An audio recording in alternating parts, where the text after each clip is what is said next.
معراج، گالی کے جواب میں دعا، پتھراؤ کے جواب میں پھول، یہ صبر کی معراج۔ تو اس اعتبار سے یہ چاروں جو مضامین ہیں اس مقام پر آ کر اپنے نقطۂ عروج کو کلائمیکس کو پہنچ گئے۔ اب آئیے کہ ایک حصے پر ہم غور کرتے ہیں۔ ان الذین قالوا ربنا اللہ ثم استقاموا، بے شک وہ لوگ جنہوں نے کہا کہ ہمارا رب اللہ ہے۔ رب کے معنی کیا ہے؟ رب مالک کو بھی کہتے ہیں اور رب پروردگار، پرورش کنندہ، پالنہار کو بھی کہتے ہیں۔ را با با رب، در حقیقت یہ قرآن مجید میں 968 مرتبہ آیا ہے۔ مختلف ضمائر کی طرف جو ہے یہ مضاف ہو کر ربی، ربکم، ربنا، ربہو، ربہن، ربہم ضمائر ہے، لیکن رب کا لفظ جو ہے 968 مرتبہ، اور 4 مرتبہ اس کی جمع آئی ہے ارباب، اربابا من دون اللہ، اور اس کے معنی ہر جگہ کیا ہے؟ پروردگار، پالنہار، پرورش کنندہ۔ دیکھیے انسان کو سب سے زیادہ جس چیز کی فکر ہوتی ہے وہ اپنی ضروریات زندگی ہے، باقی ساری چیزیں اس کے بعد آئیں گی۔ سب سے پہلے یہ ہے کہ اپنے وجود کا پریزرویشن آف دی سیلف، اپنی ہستی اور وجود کو برقرار رکھنا، اس کے لیے اپنی ضروریات، کھانے پینے کی ضروریات ہیں، اور یہ کہ اپنے سر پر کوئی چھت ہونی چاہیے، اور تقاضے ہیں زندگی کے، حیات کے، یہ تمام تقاضے پورا ہونا یہ بیسک شے ہے، بنیادی شے ہے ہر انسان۔ باقی منزلیں اس سے اوپر آئیں گی۔ یہ کہ بیسک ضروریات پوری ہو جائیں تو پھر آدمی کے اندر خواہش ہوتی ہے کچھ آسائشیں مزید حاصل ہو جائیں، آسائشیں حاصل ہو جاتی ہیں تو پھر خواہش ہوتی ہے تعیشات آ جائیں۔ یہ تو پھر یہ کہ حوث جو ہے انسان کی وہ جو ہے کہیں رکنے نہیں دیتی آدمی کو، اس کے اندر وہ حرص قانی نیست بے دل ورنہ درکار حیات، آنچ ماں درکار داریم اکثرش درکار نیست۔ بڑا پیارا شعر کہا ہے بے دل نے، عبد القادر بے دل، مرزا عبد القادر بے دل، جن کے بارے میں مرزا غالب کہتے ہیں طرز بے دل میں ریختہ لکھنا اسد اللہ خاں قیامت ہے۔ اب آپ اندازہ کیجئے کہ جس شاعر کو مرزا غالب کہہ رہے ہیں وہ قیامت ہے تو اس سے آپ کو اندازہ ہوگا وہ کتنا بڑا شاعر ہے۔ لیکن کس قدر پیارا شعر کہا ہے کہ جو حضرت اورنگزیب عالمگیر رحمۃ اللہ علیہ کو بہت پسند تھا، بہت پڑھتے رہتے تھے۔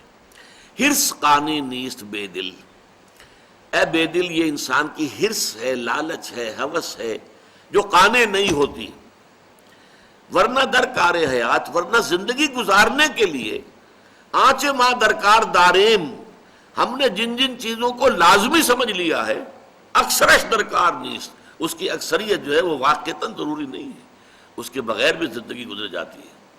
زندگی یوں بھی گزر ہی جاتی، کیوں تیرا رہا گزر یاد آیا۔ ہم نے جن چیزوں کو لازم سمجھ لیا وہ سب لازم نہیں ہے، وہ اضافی چیزیں ہیں بہت سی، اس میں آپ نے آسائشیں، تعیشات، نہ معلوم کن کن چیزوں کا اضافہ کیا ہے۔ بہرحال انسان کا سب سے پہلا مسئلہ، بنیادی مسئلہ اس کی ضروریات کی کفالت ہے۔ اب یہ کہاں سے ہو رہی ہے؟ جہاں سے بھی اس کو گمان ہے کہ میری ربوبیت ہو رہی ہے، میری ضروریات پوری ہو رہی ہیں، ظاہر بات ہے کہ پھر اس کے لیے اس کے دل کے اندر ایک نرم گوشہ پیدا ہوگا۔ اس کے لیے جیسا کہ ہم دیکھ چکے ہیں سورہ لقمان کے دوسرے رکوع میں، اس کے جذبہ تشکر پیدا ہوگا۔ یہی جذبہ تشکر پھر جذبہ عبادت کی شکل اختیار کرتا ہے، عبودیت کی شکل اختیار کرتا ہے۔ لیکن یہ کہ ایک انسان کے دل کا اس پر ٹھک جانا، میرا پرورش کنندہ، میری ضروریات فراہم کرنے والا، میری حفاظت کرنے والا، مجھے پالنے والا، پوسنے والا اللہ ہے۔ سارے وسائل اور ذرائع، کھانا بھی ہے، گندم بھی چاہیے، چاول بھی چاہیے، یہ بھی چاہیے، وہ بھی چاہیے، کپڑا بھی چاہیے پہننے، سب کچھ ٹھیک ہے، یہ چاہیے، لیکن ان سب کا فراہم کرنے والا اللہ ہے۔ اگرچہ مادی اسباب و وسائل کے بہت سے ذریعوں سے ہو کر یہ چیزیں ہم تک پہنچتی ہیں، کھیت میں بیج ڈالا جائے، وہ ان کو پھر کھیتی کو سینچا جائے، پھر وہ فصل کاٹا جائے، پھر جو ہے آپ کے پاس وہ دانے آئیں گے جس سے کہ آپ اپنی روٹی پکائیں گے، یہ ٹھیک ہے، لیکن سورس جو ہے، final source, ultimate source of everything is Allah سبحانہ و تعالی۔ تو ان الذین قالوا ربنا اللہ، جس نے یہ کہا میرا رب اللہ ہے، جیسے کہ ایک حدیث میں آتا ہے من رضی باللہ ربا وبمحمد رسولا وبالاسلام دینا، ذاق طعم الایمان، اس شخص نے ایمان کا مزہ چکھ لیا، حلاوت ایمانی اسے حاصل ہو گئی، جو مطمئن ہو گیا اس پر کہ اللہ اس کا رب ہے، محمد اس کا رسول ہے اور اسلام اس کا دین ہے، جو اس پر مطمئن ہو جائے۔ ایک ہے سرسری سا ایک اعتقاد، ایک خیال، آپ نے زبان سے بھی کہہ دیا، لیکن دل کا اس پر ٹھک جانا، نتیجہ کیا ہوگا اور اس کے ٹھک جانے کا ثبوت کیا ہوگا؟ زوال خوف و حزن، خوف ختم ہو جائے، حزن ختم ہو جائے۔ خوف کس چیز کا؟ جو ہوگا اللہ کے کیے ہوگا، اللہ میرا رب ہے، میرا مالک، میرا پروردگار، میرا خیر خواہ، میرا دوست، میرا پشت پناہ، اللہ ولی الذین آمنوا، اللہ ولی ہے اہل ایمان کا، ساتھی ہے، مددگار ہے، پشت پناہ ہے۔ آپ سوچئے ہمارے دیہاتی علاقے میں کسی شخص کے بارے میں معلوم ہو کسی کو کہ اسے بڑے زمیندار چودھری کی پروٹیکشن حاصل ہے، بڑے وڈیرے کا، یہ جو ہے بہت ہی منہ چڑھا ہوا آدمی ہے، وڈیرا جو ہے وہ اس پر بڑا مہربان ہے، اب اسے خوف ہوگا، اس کا ڈھور ڈنگر کوئی چوری کرنے کی جرت کرے گا، اسے کوئی نقصان پہنچائے گا، وہ پاؤں پھیلا کر سوئے گا، اسے خوف نہیں ہے، اس لیے کہ بہت بڑا وڈیرا، بہت بڑا جاگیردار، بہت بڑا زمیندار، علاقے کا چودھری جو ہے وہ میرا دوست ہے، میرا پشت پناہ ہے۔ اس پوری کائنات کا چودھری، پوری کائنات کا وڈیرا، پوری کائنات کا مالک، اگر آپ کو یہ اطمینان ہو کہ وہ آپ کا ولی ہے، یہ اطمینان کب ہوگا؟ جب آپ خود اس کے ولی بن جائیں۔ اگر آپ اس کے ولی بن جائیں گے تو وہ آپ کا ولی ہے۔ آپ نے سرسری سا رشتہ رکھا ہوا، اس کا بھی رشتہ سرسری سا ہوگا۔ آپ نے منافقت والی روش رکھی ہوئی ہے، اس کا معاملہ بھی پھر آپ کے ساتھ وہ نہیں ہوگا، خالص نہیں ہوگا۔ وہ تو جیسا آپ کا روش، آپ کی روش ہوگی۔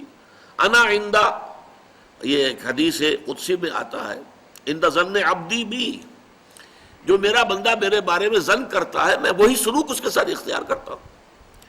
تو اللہ پر جم جانا تو اب خوف ختم۔ حزن کس بات کا؟ وہ تو جو کچھ بھی اللہ تعالیٰ نے چاہا وہ ہوا ہے۔ مجھے اچھا نہیں لگ رہا، میرا خیال ہے میرا بچہ فوت ہو گیا، مجھے تو رنج ہے، لیکن یہ کہ اس کا فوت ہو جانا ہی یقیناً بہتر ہے میرے لیے۔ اللہ تعالیٰ نے اس وقت اگر یہ فیصلہ صادر فرمایا، وہ میرا دوست ہے، میرا ہمدرد ہے، میرا بہی خواہ ہے، میرا خیر خواہ ہے، میرا پشت پناہ ہے، میرا مددگار ہے، اس کی طرف سے جو بات آئی کہ ہر چساقی ماریخت عین الطاف است، یہ ہے در حقیقت زوال خوف و حزن، اور اسی کا نام ہے مقام ولایت۔ دیکھیے اس میں جو آیا ہے قالوا ربنا اللہ ثم استقاموا، یہ استقامت میں بہت ابتدا سے جو درس دے رہا ہوں تو ابتدا ہی میں یہ لفظ میرے زبان سے نکلا تھا، اور واقعہ یہ ہے کہ وہ موضوع ترین لفظ ہے۔ اس استقامت میں قیامت مضمر ہے۔ کیا معنی استقامت کے؟ تم نے کہا اللہ تم میرا رب ہے، اور رب کے ہر حکم کو ماننا لازم آ گیا، کیسے ممکن ہے؟ اگر دل ٹھک گیا ہے، اگر تمہاری واقعتاً جو ہے دل کے اندر جماؤ پیدا ہو گیا ہے، اس رب کے اوپر اتنا یقین ہو گیا ہے، اس کی ربوبیت پر اعتماد ہو گیا، تب اس کی اطاعت، اس کی تمام جو ہے عبادت۔ اچھا رب کے اوپر اعتماد ہو گیا ہے تو بھروسہ اسی پر، اللہ تتخذوا من دونی وکیلا، میرے سوا کسی اور کو اپنا کارساز نہ سمجھنا، کارساز صرف اللہ، کارساز ماں بے فکر کار ماں، فکر ماں در کار ماں آزار ماں، اس قدر عمدہ چیزیں لوگوں نے کہی ہیں۔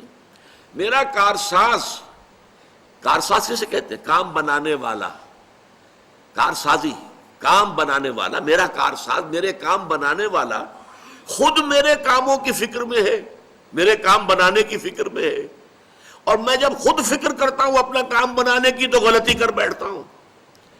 اور فرمایا کارساز ماں بفکر کار ماں، جس سے غلطی کا صدور ہو ہی نہیں سکتا، وہ تو اللہ کی ذات ہے، جس کا علم کامل، جس کی قدرت کامل۔